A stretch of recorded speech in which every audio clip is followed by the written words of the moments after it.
Continuamos con el libro Jesús de Nazaret del autor Joseph Ratzinger, Benedicto XVI. Capítulo 3. El lavatorio de los pies. Después de las enseñanzas de Jesús que siguen al relato de su entrada en Jerusalén, los evangelios sinópticos reanudan la narración con una datación precisa que lleva hasta la última cena. Al comienzo del capítulo 14, Marcos empieza diciendo: faltaban 2 días para la Pascua de los Ázimos. Después habla de la unción en Betania y de la tradición de Judas, y retomando el hilo, continúa. El primer día de los Ázimos, cuando se sacrificaba el Cordero Pascual, le dijeron a Jesús sus discípulos: ¿dónde quieres que vayamos a prepararte la cena de Pascua? Juan, en cambio, dice simplemente: antes de la fiesta de Pascua, estaban cenando. La cena de la cual habla Juan tiene lugar antes de la Pascua, mientras que los sinópticos presentan la última cena como la cena pascual, comenzando así aparentemente con un día de diferencia respecto a Juan. Volveremos luego a las cuestiones tan controvertidas sobre estas diferencias de cronología y su sentido teológico cuando reflexionemos sobre la última cena de Jesús y la institución de la Eucaristía. 1. La hora de Jesús. Detengámonos por el momento en Juan, que en su narración sobre la última tarde de Jesús con sus discípulos antes de la pasión, subraya 2 hechos del todo particulares. Nos relata primero cómo Jesús prestó a sus discípulos un servicio propio de esclavos en el lavatorio de los pies. En este contexto refiere también el anuncio de la traición de Judas y la negación de Pedro. Después se refiere a los sermones de despedida de Jesús, que llegan a su culmen en la gran oración sacerdotal. Pongamos ahora la atención en estos 2 puntos capitales. Antes de la fiesta de la Pascua, sabiendo Jesús que había llegado la hora de pasar de este mundo al Padre, habiendo amado a los suyos que estaban en el mundo, los amó hasta el extremo. Con la última cena ha llegado la hora de Jesús, hacia la que se había encaminado desde el principio con todas sus obras. Lo esencial de esta hora queda perfilado por Juan con 2 palabras fundamentales. Es la hora del paso, es la hora del amor, ágape, hasta el extremo. Los 2 términos se explican recíprocamente, son inseparables. El amor mismo es el proceso del paso, de la transformación, del salir de los límites de la condición humana destinada a la muerte, en la cual todos estamos separados unos de otros, en una alteridad que no podemos sobrepasar. Es el amor hasta el extremo el que produce la metábasis, aparentemente imposible, salir de las barreras de la individualidad cerrada. Eso es precisamente el ágape, la irrupción en la esfera divina. La hora de Jesús es la hora del gran paso más allá, de la transformación, y esta metamorfosis del ser se produce mediante el ágape. Es un ágape hasta el extremo, expresión con la cual Juan se refiere en este punto anticipadamente a la última palabra del crucificado. Todo está cumplido, llevado al extremo. Este extremo, esta totalidad del entregarse, de la metamorfosis de todo el ser, es precisamente el entregarse a sí mismo hasta la muerte. El que aquí, como también en otras ocasiones en el Evangelio de Juan, Jesús hable de que ha salido del Padre y de su retorno a Él, podría suscitar el recuerdo del antiguo esquema del ixitus y del riditus, de la salida y del retorno, como ha sido elaborado especialmente en la filosofía de Plotino. Sin embargo, el salir y volver del que habla Juan es totalmente diferente de lo que se piensa en el esquema filosófico. En efecto, tanto en Plotino como en sus seguidores el salir que para ellos tiene lugar en el acto divino de la creación, es un descenso que al final se convierte en un decaer, desde la altura del único hacia abajo, hacia zonas cada vez más bajas del ser. El retorno consiste después en la purificación de la esfera material, en un gradual ascenso y en purificaciones que van eliminando lo que es inferior y finalmente reconducen a la unidad de lo divino. El salir de Jesús, por el contrario, presupone ante todo una creación, pero no entendida como decadencia, sino como acto positivo de la voluntad de Dios. Es también un proceso del amor que demuestra su verdadera naturaleza precisamente en el descenso, por amor a la criatura, por amor a la oveja extraviada, revelando así en el descender lo que es verdaderamente propio de Dios, y el Jesús que retorna no se despoja en modo alguno de su humanidad, como si ésta fuera una contaminación. El descenso tenía la finalidad de aceptar y acoger la humanidad entera y el retorno junto con todos, la vuelta de toda carne. En esta vuelta se produce una novedad. Jesús no vuelve solo, no abandona la carne, sino que atrae a todos hacia sí. La metábasis vale para la totalidad, aunque en el primer capítulo del Evangelio de Juan se dice que los suyos no recibieron a Jesús. Ahora oímos que Él ha amado a los suyos hasta el extremo. En el descenso, Él ha escogido de nuevo a los suyos, la gran familia de Dios, haciendo que de forasteros se conviertan en suyos. Escuchemos ahora cómo prosigue el evangelista. Jesús se levanta de la mesa, se quita el manto y tomando una toalla se la ciñe. Luego echa agua en la jofaina y comienza a lavarle los pies a los discípulos, secándoselos con la toalla que se había ceñido. Jesús presta a sus discípulos un servicio propio de esclavos, se despojó de su rango. Lo que dice la carta a los filipenses en su gran himno cristológico, es decir, que en un gesto opuesto al de Adán, que intentó alargar la mano hacia lo divino con sus propias fuerzas, Cristo descendió de su divinidad hasta hacerse hombre, tomando la condición de esclavo y haciéndose obediente hasta la muerte de cruz. Puede verse aquí en toda su amplitud en un solo gesto, con un acto simbólico.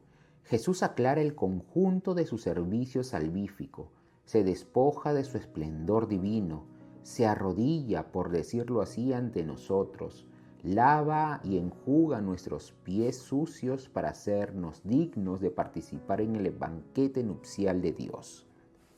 Cuando encontramos en el Apocalipsis la formulación paradójica según la cual los salvados han lavado y blanqueado sus mantos en la sangre del Cordero, se nos está diciendo que el amor de Jesús hasta el extremo es lo que nos purifica, nos lava.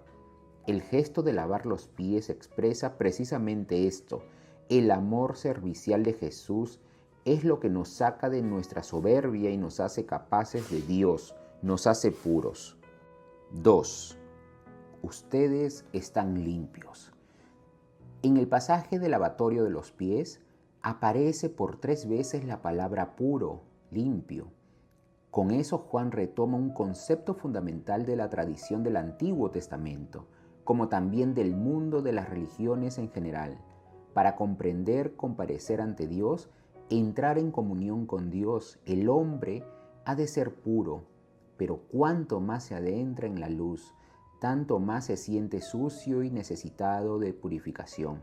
Por eso, las religiones han creado sistemas de purificación con el fin de dar al hombre la posibilidad de acceder a Dios. En las prescripciones cultuales de todas las religiones, los ritos de purificación tienen un papel importante.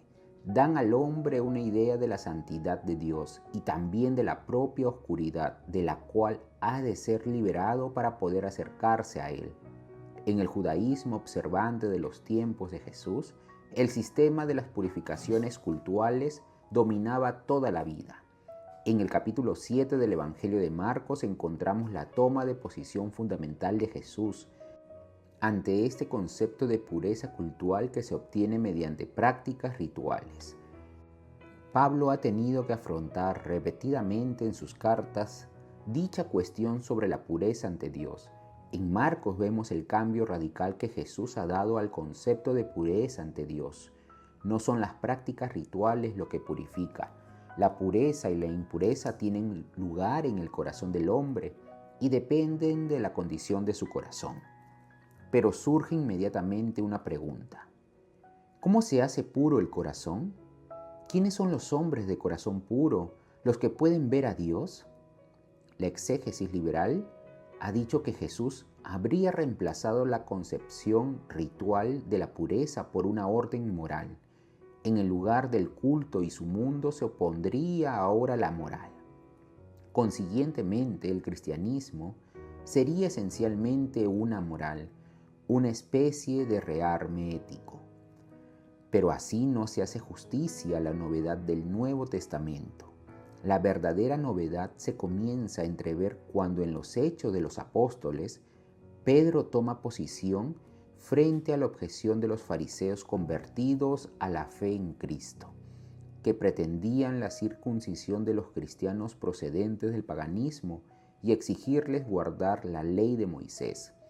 A esto Pedro replica: Dios mismo ha tomado la decisión de que los gentiles oyeran de mi boca el mensaje del Evangelio y creyeran. No lo hizo distinción entre ellos y nosotros, pues ha purificado sus corazones con la fe. La fe purifica el corazón, y la fe se debe a que Dios sale al encuentro del hombre. No es simplemente una decisión autónoma de los hombres. Nace porque las personas son tocadas interiormente por el Espíritu de Dios, que abre su corazón y lo purifica. Juan ha retomado y profundizado este gran tema de la purificación mencionando solo brevemente en las palabras de Pedro, en el relato del lavatorio de los pies y bajo la palabra clave de santificación en la oración sacerdotal de Jesús. Ustedes ya están limpios por las palabras que he hablado, dice Jesús a sus discípulos en el discurso sobre la vid. Su palabra es lo que penetra en ellos, transforma su pensamiento y su voluntad, su corazón, y lo abre de tal modo que se convierte en un corazón que ve. En la reflexión sobre la oración sacerdotal, encontraremos nuevamente la misma visión, aunque desde una perspectiva ligeramente diferente. Cuando veamos la petición de Jesús, santifícalos en la verdad. En la terminología sacerdotal, santificar, consagrar, quiere decir habilitar para el culto. La palabra designa las acciones rituales que el sacerdote debe cumplir antes de presentarse ante Dios. Santifícalos en la verdad.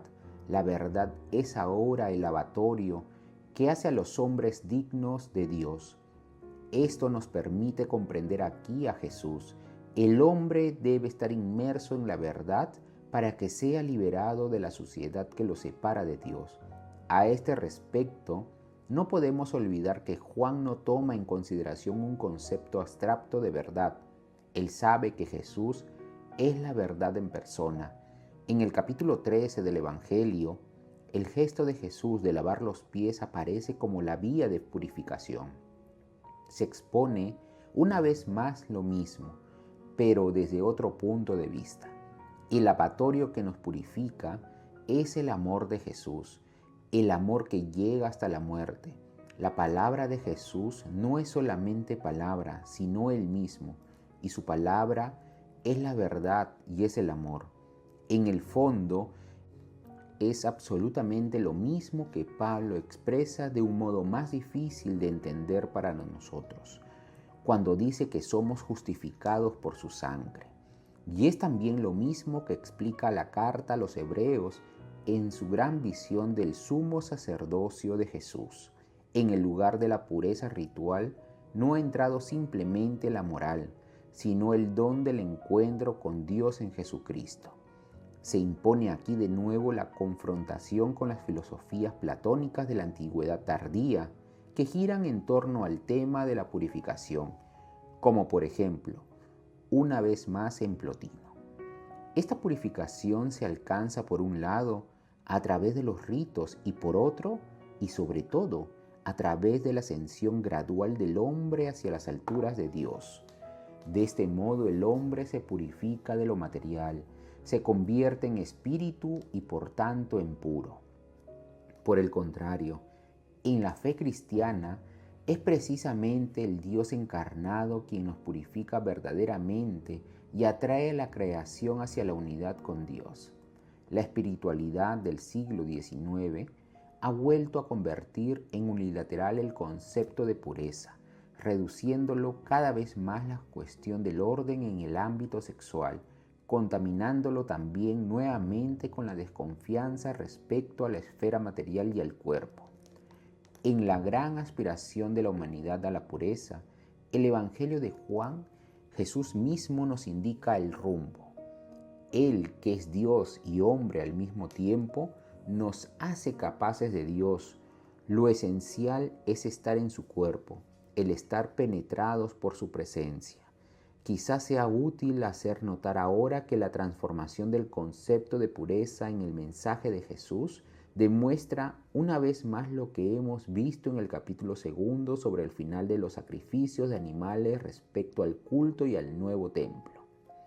Así como los antiguos sacrificios eran un tender hacia el futuro en actitud de espera y recibieron su luz y su dignidad de ese porvenir hacia el que estaban orientados. También usos rituales de purificación que pertenecían a este culto eran igual que aquellos, como dirían los padres, sacramentum futuri, una etapa en la historia de Dios con los hombres o de los hombres con Dios, una etapa que quería crear una apertura hacia el futuro, pero que tuvo que ceder el puesto al haber llegado la hora de la novedad. 3. Sacramentum y exemplum, don y tarea, el mandamiento nuevo. Retornemos al capítulo 13 del Evangelio de Juan. Ustedes están limpios, dice Jesús a sus discípulos. El don de la pureza es un acto de Dios. El hombre por sí mismo no puede hacerse digno de Dios por más que se someta a cualquier proceso de purificación. Ustedes están limpios. En esta palabra maravillosamente simple de Jesús se expresa de forma en cierto modo sintética lo sublime del misterio de Cristo. El Dios que desciende hacia nosotros nos hace puros. La pureza es un don. Pero surge entonces una objeción. Pocos versículos después dice Jesús: pues si yo, el Maestro y el Señor, les he lavado los pies, también ustedes deberán lavarlos unos a otros. He dado ejemplo para lo que yo he hecho con ustedes, ustedes también lo hagan. Con esto, no hemos llegado quizás, de hecho, a una concepción meramente moral del cristianismo. En realidad, Rudolf Nackenburg, por ejemplo, habla de dos interpretaciones que contrastan entre sí del lavado de los pies en el mismo capítulo 13. Una primera, teológicamente más profunda, entiende el lavatorio de los pies como un acontecimiento simbólico que indica la muerte de Jesús. La segunda es de carácter puramente paradigmático y se queda en el servicio de humildad de Jesús, que representa el lavatorio de los pies. Nackenburg sostiene que esta última interpretación sería una creación de la redacción, sobre todo teniendo en cuenta que según en él la segunda interpretación parece ignorar la primera. Pero eso es una manera de pensar demasiado limitada, demasiado ceñida al esquema de nuestra lógica occidental. Para Juan, la entrega de Jesús y su acción continuada en sus discípulos van juntas. Los padres han resumido la diferencia de los dos aspectos, así como sus relaciones recíprocas en las categorías de sacramentum y exemplum. Con sacramentum no entienden aquí un determinado sacramento aislado, sino todo el misterio de Cristo en su conjunto, de su vida y de su muerte. en el que Él se acerca a nosotros los hombres y entra en nosotros mediante su Espíritu y nos transforma. Pero precisamente porque este sacramentum purifica verdaderamente al hombre, lo renueva desde dentro, se convierte también en la dinámica de una nueva existencia. La exigencia de hacer lo que Jesús hizo no es un apéndice moral al misterio y menos aún algo en contraste con él. Es una consecuencia de la dinámica intrínseca del don con el cual el Señor nos convierte en hombres nuevos y nos acoge en lo suyo. Esta dinámica esencial del don, por la cual Él mismo obra en nosotros ahora y nuestro obrar se hace una sola cosa con el suyo, aparece de modo particularmente claro en estas palabras de Jesús. El que cree en mí, también Él hará las obras que yo hago y aún mayores, porque yo me voy al Padre. Con ellas se expresa precisamente lo que se quiere decir en el lavatorio de los pies con las palabras: he dado ejemplo. El obrar de Jesús se convierte en el nuestro, porque Él mismo es quien actúa en nosotros. A partir de esto se entiende también el discurso sobre el mandamiento nuevo, con el que, tras las palabras sobre la traición de Judas, Jesús vuelve a retomar la invitación a lavar los pies unos a otros, elevándolo a rango de principio. ¿En qué consiste la novedad del mandamiento nuevo? Puesto que a fin de cuentas, aquí entra en juego la novedad del Nuevo Testamento y por tanto la cuestión sobre la esencia del cristianismo. Es muy importante escuchar con especial atención.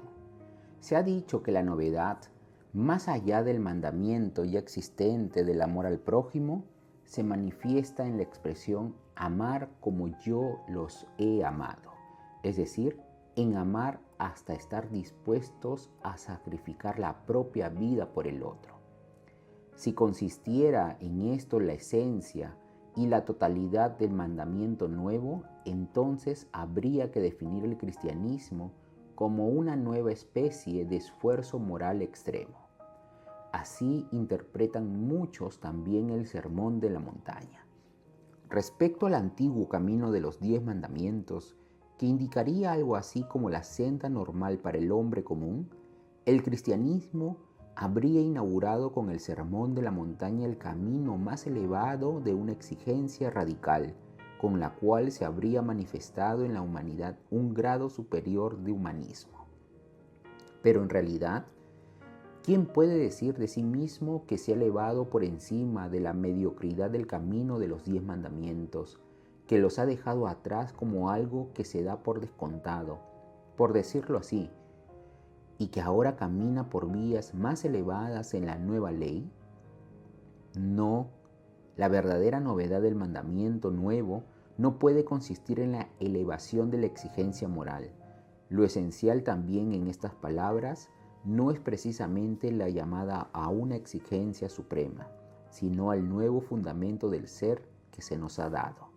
La novedad solamente puede venir del don de la comunión con Cristo, del vivir en Él. De hecho, Agustín había comenzado su exposición del Sermón de la Montaña, su primer ciclo de homilías tras su ordenación sacerdotal, con la idea del etos superior, de las normas más elevadas y más puras. Pero en el transcurso de sus homilías, el centro de gravedad se va desplazando cada vez más. Tiene que admitir repentinamente que la antigua exigencia significaba ya una verdadera perfección, y en lugar de una pretendida exigencia superior, aparece cada vez más claramente la disposición del corazón. El corazón puro se convierte progresivamente en el centro de la interpretación. Más de la mitad del todo el ciclo de homilías se desarrolla con la idea de fondo del corazón purificado. Así, sorprendentemente, puede verse la conexión con el lavatorio de los pies. Solo si nos dejamos lavar una y otra vez, si nos dejamos purificar por el Señor mismo, podemos aprender a hacer junto con Él lo que Él ha hecho. La inserción de nuestro yo en el suyo, vivo yo, pero no soy yo, Es Cristo quien vive en mí, es lo que verdaderamente cuenta. Por eso la segunda palabra clave que aparece frecuentemente en la interpretación que hace Agustín del Sermón de la Montaña es misericordia. Debemos dejarnos sumergir en la misericordia del Señor, entonces también nuestro corazón encontrará el camino recto. El mandamiento nuevo no es simplemente una exigencia nueva y superior, está unido a la novedad de Jesucristo, al sumergirse progresivamente en Él. Siguiendo en esta línea, Tomás de Aquino pudo decir, la nueva ley es la misma gracia del Espíritu Santo, no una norma nueva, sino la nueva interioridad dada por el mismo Espíritu de Dios. Agustín pudo resumir al final esta experiencia espiritual de la verdadera novedad en el cristianismo en la famosa fórmula: dame lo que mandas y manda lo que quieras. El don, el sacramentum, se convierte en exemplum, ejemplo que sin embargo sigue siendo don. Ser cristiano es ante todo un don, pero que luego se desarrolla en la dinámica del vivir y poner en práctica este don. 4. El misterio del traidor. La perícopa del lavatorio de los pies nos pone ante dos formas diferentes de reaccionar a este don por parte del hombre, Judas y Pedro. Inmediatamente después de haberse referido al ejemplo que da a los suyos, Jesús comienza a hablar del caso de Judas. Juan nos dice a este respecto que Jesús, profundamente conmovido, declaró: les aseguro que uno de ustedes me va a entregar. Juan habla 3 veces de la turbación o conmoción de Jesús junto al sepulcro de Lázaro, el domingo de Ramos, después de las palabras sobre el grano de trigo que muere, en una escena que remite muy de cerca a la hora en el Monte de los Olivos, y por último, aquí. Son momentos en los que Jesús se encuentra con la majestad de la muerte y es tocado por el poder de las tinieblas, un poder que Él tiene la misión de combatir y vencer. Volveremos sobre esta conmoción del alma de Jesús cuando reflexionemos sobre la noche en el Monte de los Olivos. Volvamos a nuestro texto. El anuncio de la traición suscita comprensiblemente al mismo tiempo agitación y curiosidad entre los discípulos. Uno de ellos, al que Jesús tanto amaba, estaba en la mesa a su derecha. Simón Pedro le hizo señas para que averiguase por quién lo decía. Entonces él, apoyándose en el pecho de Jesús, le preguntó: Señor, ¿quién es? Jesús le contestó: aquel a quien yo le dé este trozo de pan untado. Para comprender este texto hay que tener en cuenta primero que en la cena pascual estaba prescrito cómo acomodarse a la mesa. Charles Barrett explica el versículo que acabamos de citar de la siguiente manera: los participantes en una cena estaban recostados sobre su izquierda. El brazo izquierdo servía para sujetar el cuerpo, el derecho quedaba libre para poderlo usar. Por tanto, el discípulo que estaba a la derecha de Jesús tenía su cabeza inmediatamente delante de Jesús y consiguientemente se podía decir que estaba acomodado frente a su pecho. Como es obvio, podía hablar confidencialmente con Jesús, pero el suyo no era el puesto de honor. Este estaba a la izquierda del anfitrión. No obstante, el puesto ocupado por el discípulo amado era el de un íntimo amigo. Barrett hace notar en este contexto que existe una descripción paralela en Plinio. Tal como está aquí, la respuesta de Jesús es totalmente clara, pero el evangelista nos hace saber que a pesar de ello, los discípulos no entendieron a quién se refería.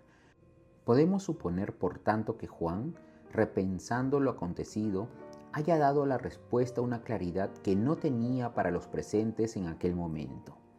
En 13:18 nos pone sobre la buena pista. En él Jesús dice: tiene que cumplirse la escritura, el que compartía mi pan me ha traicionado. Este es el modo de hablar característico de Jesús, con palabras de la escritura. Él alude a su destino insertándolo al mismo tiempo en la lógica de Dios, en la lógica de la historia de la salvación. Estas palabras se hacen totalmente transparentes después. Queda claro que la Escritura describe verdaderamente su camino, aunque por el momento permanece el enigma. Inicialmente se alcanza a entender únicamente que quien traicionará a Jesús es uno de los comensales, pero posteriormente se va clarificando que el Señor tiene que padecer hasta el final y seguir hasta en los más mínimos detalles el destino de sufrimiento del justo, un destino que aparece de muchas maneras, sobre todo en los Salmos. Jesús debe experimentar la incomprensión, la infidelidad incluso dentro del círculo más íntimo de los amigos y de este modo cumplir la Escritura. Él se revela como el verdadero sujeto de los Salmos, como el David, del que provienen y a través del cual adquieren sentido. En lugar de la expresión usada por la Biblia griega para decir comer, Juan utiliza el término trochein, con el cual Jesús indica en su gran sermón sobre el pan el comer su cuerpo y su sangre, es decir, recibir el sacramento eucarístico. Y de este modo añade una nueva dimensión a la palabra del Salmo retomada por Jesús como profecía sobre su propio camino. Así la palabra del Salmo proyecta anticipadamente su sombra sobre la iglesia que celebra la Eucaristía, tanto en el tiempo del evangelista como en todos los tiempos. Con la traición de Judas, el sufrimiento por la deslealtad no se ha terminado. Incluso mi amigo, de quien yo me fiaba, el que compartía mi pan, me ha traicionado. La ruptura de la amistad llega hasta la fraternidad de comunión de la iglesia, donde una y otra vez se encuentran personas que toman su pan y lo traicionan. El sufrimiento de Jesús, su agonía, perdura hasta el fin del mundo. Ha escrito Pascal basándose en estas consideraciones. Podemos expresarlo también desde el punto de vista opuesto. En aquella hora, Jesús ha tomado sobre sus hombros la traición de todos los tiempos, el sufrimiento de todas las épocas por el ser traicionado, soportando así hasta el fondo las miserias de la historia. Juan no da ninguna interpretación psicológica del comportamiento de Judas. El único punto de referencia que nos ofrece es la alusión al hecho de que como tesorero del grupo de los discípulos, Judas les habría sustraído su dinero.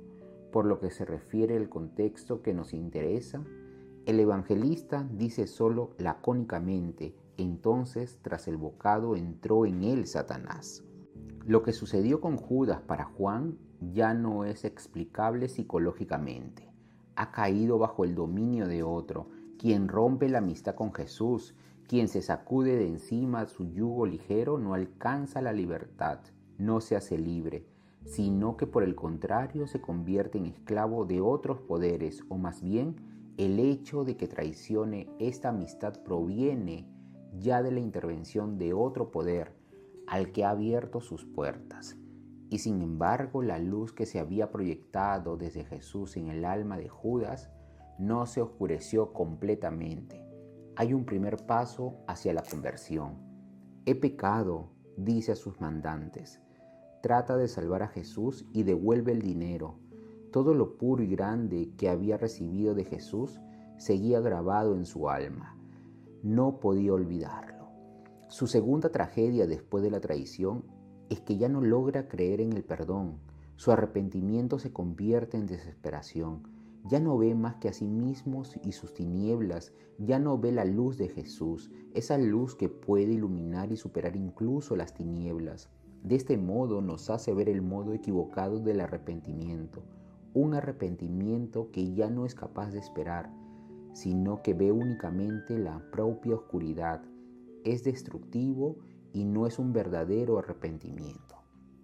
La certeza de la esperanza forma parte del verdadero arrepentimiento, una certeza que nace de la fe en que la luz tiene mayor poder y se ha hecho carne en Jesús.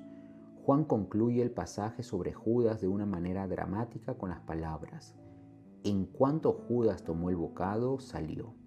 Era de noche. Judas sale fuera y en un sentido más profundo sale para entrar en la noche. Se marcha de la luz hacia la oscuridad. El poder de las tinieblas se ha apoderado de él. 5. Dos conversaciones con Pedro. En Judas encontramos el peligro que atraviesa todos los tiempos, es decir, el peligro de que también los que fueron una vez iluminados gustaron el don celestial y fueron partícipes del Espíritu Santo. A través de múltiples formas de infidelidad en apariencia intrascendentes, decaigan anímicamente y así al final, saliendo de la luz, entren en la noche y ya no sean capaces de conversión. En Pedro vemos otro tipo de amenaza, de caída más bien, pero que no se convierte en deserción y por tanto puede ser rescatada mediante la conversión. Juan 13 nos relata dos coloquios entre Jesús y Pedro en los que aparecen ambos aspectos de este peligro. En el primer coloquio, Pedro, el apóstol, no quiere al principio dejarse lavar los pies por Jesús. Eso contrasta con su idea de la relación entre maestro y discípulo. Contrasta con su imagen del Mesías, que él ha reconocido en Jesús. En el fondo, su resistencia a dejarse lavar los pies tiene el mismo sentido que su objeción contra el anuncio que Jesús hace de su pasión después de la confesión del apóstol en Cesarea de Filipo. No lo permita Dios, Señor. Eso no puede pasarte, dijo entonces. Y ahora, fundándose en la misma idea, dice, no me lavará los pies jamás. Es la objeción a Jesús que recorre toda la historia como diciendo, tú eres el triunfador, tú tienes el poder, tu abajamiento, tu humildad es inadmisible. Y es siempre Jesús quien tiene que ayudarnos a entender una y otra vez que el poder de Dios es diferente, que el Mesías tiene que entrar en la gloria y llevar a la gloria a través del sufrimiento. En el segundo coloquio, después de que Judas ha salido y se ha proclamado el mandamiento nuevo, se pasa al tema del martirio. Esto aparece bajo la palabra clave irse, ir hacia. Según Juan, Jesús habló en dos ocasiones de su irse donde los judíos no podían ir. Quienes lo escuchaban trataron de adivinar el sentido de esto y avanzaron dos suposiciones. En un caso dijeron, ¿se irá a los que viven dispersos entre los griegos para enseñar a los griegos? En otro comentaron, ¿será que va a suicidarse? En ambas suposiciones se barrunta algo verdadero y sin embargo fallan radicalmente en la verdad fundamental. Sí, su irse es un ir a la muerte, pero no en el sentido de darse muerte a sí mismo, sino de transformar su muerte violenta en la libre entrega de su propia vida. Y así es como Jesús, aunque no fue personalmente a Grecia, ha llegado efectivamente a los griegos y ha manifestado el Padre, el Dios vivo, al mundo pagano mediante la cruz y la resurrección. En la hora del lavatorio de los pies, en la atmósfera de la despedida que caracteriza la situación, Pedro pregunta abiertamente al Maestro, Señor, ¿a dónde vas? Y una vez más recibe una respuesta cifrada, a donde yo voy no me puedes acompañar ahora, me acompañarás más tarde. Pedro entiende que Jesús habla de su muerte inminente e intenta subrayar su fidelidad radical hasta la muerte con su pregunta, ¿por qué no puedo acompañarte ahora? Daré mi vida por ti. De hecho, después, en el Monte de los Olivos, decidido a poner en práctica su propósito, se comprometerá desenvainando la espada, pero tiene que aprender que el martirio tampoco es un acto heroico, sino un don gratuito de la disponibilidad para sufrir por Jesús. Tiene que olvidarse de la heroicidad de sus propias acciones y aprender la humildad del discípulo, su voluntad de llegar a las manos en la reyerta. Su heroísmo termina en su renegar de Jesús, para lograr un puesto cercano al fuego en el patio del palacio del sumo sacerdote y obtener posiblemente información de las últimas novedades sobre lo que ocurría con Jesús. Dice que no lo conoce. Su heroísmo se ha derrumbado en una mezquina forma de táctica. Tiene que aprender a esperar su hora. Tiene que aprender la espera, la perseverancia. Tiene que aprender el camino del seguimiento para ser llevado después a su hora donde él no quiere y recibir la gracia del martirio. En el fondo, en ambos coloquios se trata de lo mismo, no prescribir a Dios lo que Dios tiene que hacer, sino aprender a aceptarlo tal como Él mismo se nos manifiesta. No querer ponerse a la altura de Dios, sino dejarse plasmar poco a poco en la humildad del servicio según la verdadera imagen de Dios. 6. Lavatorio de los pies y confesión de los pecados. Finalmente hemos de prestar atención todavía a un último detalle del relato del lavatorio de los pies. Después de que el Señor explica a Pedro la necesidad de lavarle los pies, este replica que siendo así las cosas, Jesús le debería lavar no solo los pies, sino también las manos y la cabeza. La respuesta de Jesús, una vez más, resulta enigmática.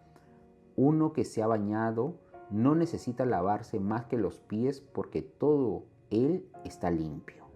¿Qué significa esto? Las palabras de Jesús suponen obviamente que los discípulos, antes de ir a la cena, habían tomado un baño completo y que ahora, ya a la mesa, solo hacía falta lavarle los pies. Está claro que Juan ve en estas palabras un sentido simbólico más profundo, que no es fácil de identificar. Tengamos presente ante todo que el lavatorio de los pies, como ya hemos visto, no es un sacramento particular, sino que significa la totalidad del servicio salvador de Jesús, el sacramentum de su amor, en el cual Él nos sumerge en la fe y que es el verdadero lavatorio de purificación para el hombre. Pero el lavatorio de los pies adquiere en este contexto, más allá de su simbolismo esencial, también un significado más concreto que nos remite a la praxis de la vida de la iglesia primitiva. ¿De qué se trata? El baño completo, que se da por supuesto, no puede ser otro que el bautismo, con el cual el hombre queda inmerso en Cristo de una vez por todas y recibe su nueva identidad del ser en Cristo. Este proceso fundamental mediante el cual no nos hacemos cristianos por nosotros mismos, sino que nos convertimos en cristianos gracias a la acción del Señor en su iglesia, es irrepetible. No obstante, en la vida de los cristianos, para permanecer en una comunión de mesa con el Señor, este proceso necesita siempre un complemento, el lavatorio de los pies. ¿Qué significa esto? No hay una respuesta absolutamente segura, pero me parece que la primera carta de Juan indica el buen camino y nos señala cuál es su significado. En ella se lee: si decimos que no hemos pecado, nos engañamos y no somos sinceros. Pero si confesamos nuestros pecados, Él, que es fiel y justo, nos perdonará los pecados y nos lavará de nuestros delitos. Si decimos que no hemos pecado, le hacemos mentiroso y no poseemos su palabra. Puesto que también los bautizados siguen siendo pecadores, tienen necesidad de la confesión de los pecados que nos lava de todos nuestros delitos. La palabra purificar establece la conexión interior con la perícopa del lavatorio de los pies. La práctica misma de la confesión de los pecados que procede del judaísmo está atestiguada también en la carta de Santiago, así como en la Didache. En esta leemos: en la asamblea confesarás tus faltas. Y vuelve a decir más adelante: en cuanto al domingo del Señor, una vez reunidos, partan el pan y den gracias después de haber confesado sus pecados. Franz Mussner, siguiendo a Rudolf Nolf, comenta en ambos textos: se piensa en una confesión pública del individuo. En esta confesión de los pecados, que ciertamente formaba parte de las primeras comunidades cristianas en el ámbito de influjo judeo-cristiano, no se puede identificar seguramente el sacramento de la penitencia, tal como se ha desarrollado en el curso de la historia de la Iglesia, pero es ciertamente una etapa hacia él. De lo que se trata en el fondo es de que la culpa no debe seguir superando ocultamente en el alma, envenenándola así desde dentro. Necesita la confesión. Por la confesión la sacamos a la luz. la exponemos al amor purificador de Cristo. En la confesión el Señor vuelve a lavar siempre nuestros pies sucios y nos prepara para la comunión de mesa con Él. Al mirar en retrospectiva el conjunto del capítulo sobre el lavatorio de los pies, podemos decir que en este gesto de humildad en el cual se hace visible la totalidad del servicio de Jesús en la vida y la muerte, el Señor está ante nosotros como el siervo de Dios, como aquel que se ha hecho siervo para nosotros, que carga con nuestro peso, dándonos así la verdadera pureza, la capacidad de acercarnos a Dios. En el segundo canto del siervo de Dios, en el profeta Isaías se encuentra una frase que en cierto modo anticipa la línea de fondo de la teología joánica de la pasión. El Señor me dijo: tú eres mi siervo y en ti seré glorificado. Esta conexión entre el servicio humilde y la gloria, que es la doxa, es el núcleo de todo el relato de la pasión en San Juan. Precisamente en el abajamiento de Jesús, en su humillación hasta la cruz, se transparenta la gloria de Dios. Dios Padre es glorificado y Jesús en él. Un pequeño inciso en el Domingo de Ramos, que podría considerarse como la versión joánica de la narración del Monte de los Olivos, resume todo esto. Ahora mi alma está agitada, ¿y qué diré? Padre, líbrame de esta hora. Pero si para eso he venido, para esta hora. Padre, glorifica tu nombre. Entonces vino una voz del cielo: le he glorificado y volveré a glorificarle. La hora de la cruz es la hora de la verdadera gloria de Dios Padre y de Jesús. Con ello hemos finalizado el capítulo 3, el lavatorio de los pies, del libro Jesús de Nazaret, del autor Joseph Ratzinger, Benedicto XVI.